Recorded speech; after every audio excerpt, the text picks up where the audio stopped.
ಮಳವಳ್ಳಿ ಕೊಟ್ಟಿಗೆಯಲ್ಲಿ ಕಟ್ಟಿದ್ದ ಹಸುವಿನ ಕರುವನ್ನು ಚಿರತೆಯೊಂದು ತಿಂದು ಹಾಕಿರುವ ಘಟನೆ ತಾಲೂಕಿನ ಹೊಂಬೇಗೌಡನದೋಡಿ ಗ್ರಾಮದಲ್ಲಿ ಕಳೆದ ರಾತ್ರಿ ನಡೆದಿದ್ದು ಸಾರ್ವಜನಿಕರಲ್ಲಿ ಆತಂಕ ಎದುರಾಗಿದೆ.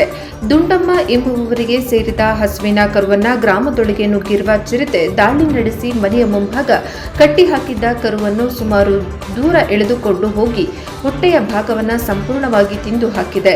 ಭಯಭೀತಗೊಂಡಿರುವ ಸಾರ್ವಜನಿಕರು ಕಾಡು ಪ್ರಾಣಿಗಳನ್ನು ಹಿಡಿಯುವ ವಿಫಲಗೊಂಡಿರುವ ಅರಣ್ಯ ಇಲಾಖೆ ಅಧಿಕಾರಿಗಳ ವಿರುದ್ಧ ಆಕ್ರೋಶ ವ್ಯಕ್ತಪಡಿಸಿದ್ದಾರೆ. ತಾಲೂಕಿನ ಪ್ರತಿಯೊಂದು ಗ್ರಾಮದಲ್ಲಿಯೂ ಚಿರತೆ ಹಾವಳಿ ಹೆಚ್ಚಾಗುತ್ತಿದ್ದು ಸಾಕು ನಾಯಿ, ಹಸು, ಕುರಿ, ಮೇಕೆಗಳ ಮೇಲೆ ದಾಳಿ ನಡೆಸಿ ತಿಂದು ಹಾಕುತ್ತಿವೆ. ಇತ್ತೀಚಿನ ದಿನಗಳಲ್ಲಿ ಮನುಷ್ಯರ ಮೇಲೆ ದಾಳಿ ನಡೆಯುತ್ತಿರುವ ಪ್ರಕರಣಗಳಿಂದ ರೈತರು ತಮ್ಮ ಹೊಲ ಗದ್ದೆಗಳಿಗೆ ಹೋಗಲು ಭಯಪಡುವಂತಾಗಿದೆ.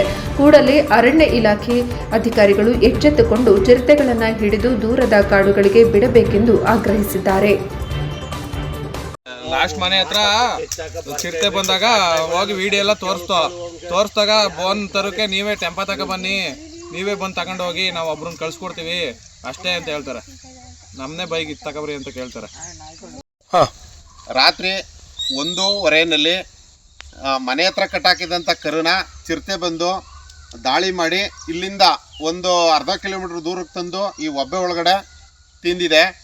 ಜೊತೆಗೆ ಏನಪ್ಪ ಅಂದರೆ ನಾವು ಇಲ್ಲಿ ಈಗ ಆರೋಪ ಮಾಡೋದೇನು ಅಂದರೆ ಈ ಫಾರೆಸ್ಟ್ನವರು, ಅರಣ್ಯ ಇಲಾಖೆಯವರು ನಾವು ನಮ್ಮೂರಿನಲ್ಲಿ ಹೆಚ್ಚು ಕಡಿಮೆ ಒಂದು 50 ರಾಸುಗಳನ್ನ ತಿಂದಿದೆ. ಈಗ ಆಡು, ಕುರಿ ಮತ್ತು ಈ ಕರು ಈ ರೀತಿ ತಿಂದಿದೆ. ಮತ್ತು ಈಗ ಸಾಕಷ್ಟು ಪ್ರಾಣಿಗಳಿಗೆಲ್ಲ ನಷ್ಟ ಆಗಿ ಈಗ ರೈತ ಬದುಕೋದು ಅಂದರೆ ಒಂದು ಆಡು, ಕುರಿ ಇಂಥ ಮೇಯಿಸ್ಕೊಂಡು ಅವ್ನು ಜೀವನ ಮಾಡುವಂಥದ್ದು ಆ ವೃತ್ತಿ ಅವನದು.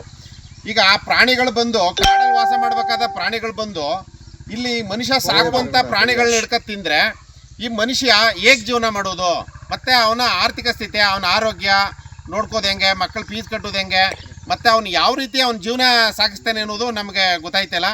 ಮತ್ತು ಅರಣ್ಯ ಇಲಾಖೆಯವ್ರಿಗೆ ಸಾಕಷ್ಟು ಸಾರಿ ನಾವು ಹೇಳ್ತಾನೆ ಇದ್ದೀವಿ, ಹೇಳಿದ್ರು ಕೂಡ ಅವರು ಆಯಿತು ಬರ್ತೀವಿ, ನಾವೇನು ಮಾಡುವ, ಅದಿಲ್ಲ ಇದಿಲ್ಲ, ಸ್ಟಾಪ್ ಇಲ್ಲ, ಬೋನ್ ಇಲ್ಲ, ಇದನ್ನು ನಮ್ಮ ಮೇಲೆ ಹೇಳ್ತಾರೆ. ಈಗ ಒಬ್ಬ ರೈತನಿಗೆ ಒಂದು ಬೋನ್ ತಂದು ಅಲ್ಲಿ ಅವರು ರೈತನಿಗೆ ಹೇಳ್ತಾರೆ ನೀವು ಹೋಗಿ ಬೋನ್ ತಗೊಬನ್ನಿ ಅಂತ. ಇದು ಎಷ್ಟರ ಮಟ್ಟಕ್ಕೆ ಸರಿ ಅನ್ನುವಂಥದ್ದು. ಮತ್ತು ಈಗ ಈ ಕರು ಒಂದು 40,000 ರೂಪಾಯಿ ವ್ಯಾಲ್ಯೂ ಬೀಳುವಂಥ ಕರು ಈ ಕರುನ ತಿಂದಿದೆ. ಹಂಗಾಗಿ ಈ ಇಲಾಖೆಯವರು ನಮಗೆ ಈಗ ನೊಂದಿರುವಂಥವ್ರಿಗೆ ಪರಿಹಾರ ಕೊಡಿಸ್ಕೊಡ್ಬೇಕು ಅನ್ನೋದೇ ನನ್ನ ಉದ್ದೇಶ. ತೊಂದರೆ ಆಯ್ತದೆ. ಈ ಚಿರತೆಯನ್ನು ಆದಷ್ಟು ಬೇಗ ಸೆರೆ ಹಿಡಿಬೇಕು, ಮತ್ತು ಸೆರೆ ಹಿಡಿದು ಇನ್ನು ಮುಂದೆ ಆಗುವಂಥ ಅನಾನುಕೂಲನ ತಪ್ಪಿಸ್ಬೇಕು. ಮತ್ತು ಈ ಶೀಘ್ರದಲ್ಲೇ ಇದನ್ನು ಅವಾಯ್ಡ್ ಮಾಡಬೇಕು ಅಂತೇಳಿ ನನ್ನ ಕೋರಿಕೆ. ಮತ್ತು ಇದು ನಮ್ಮದು ಹೊಂಬೇಗೌಡನದೊಡ್ಡಿ ಗ್ರಾಮ, ಮಳವಳ್ಳಿ ತಾಲೂಕು, ನೆಲಮಕ್ಕಳ್ಳಿ ಪಂಚಾಯಿತಿ. ಹಂಗಾಗಿ ಇದನ್ನು ತಕ್ಷಣದಲ್ಲೇ ಇದ್ರ ಬಗ್ಗೆ ಕ್ರಮ ವಹಿಸಬೇಕು ಅಂತೇಳಿ ನನ್ನ ಒತ್ತಡ. ಬಾ ಬಂದು ತೋರಿಸೋ ಮುಂದೆ ತೋರು ಇಲ್ಲಿಂದ ಹಿಂಗೆ ಎಳ್ಕೋಗಿದ್ದು ಮರ ಈ ನೇರದಲ್ಲಿ ಇತ್ತು ಜಗ್ಸದೆ ನಡೀಲಿ ಇಲ್ಲಿಂದ ಹೋಗಿರ್ತಿದ್ದು. ಇದು ಟೈಟಾಗಿ ಹಗ್ಗ ಕಟ್ಬಿಟ್ಟಿದ್ದೀನಿ ನಾನೇ ಕಟ್ಟಾಕಿದ್ದೆ ಬರತ್ರೆ ಹಿಂಗೆ ಕಟ್ಟಾಕಿದ್ರೆ ಈ ನೇರದಲ್ಲಿ ಜಗ್ಗಿಸ್ಬಿಟ್ಟದೆ ನೋಡಿ. ಈ ನೇರದಲ್ಲಿ ನೋಡಿ ಇಲ್ಲಿ ಬಂದು ಎಳ್ಕೊಂಡ್ಬಂದು ನೋಡಿ ಇಲ್ಲಿ ಅಪ್ಪ ಈ ಮರ ಇಲ್ಲಿತ್ತು, ಇದು ಈ ಎಳೆದಿರೋದು ನೋಡಿ ಇಲ್ಲಿ ಗುರ್ತಲ್ಲಿ ತೋರು ನೋಡಿ ಅಲ್ಲಿ ಜಾಗ ಅಲ್ಲಿ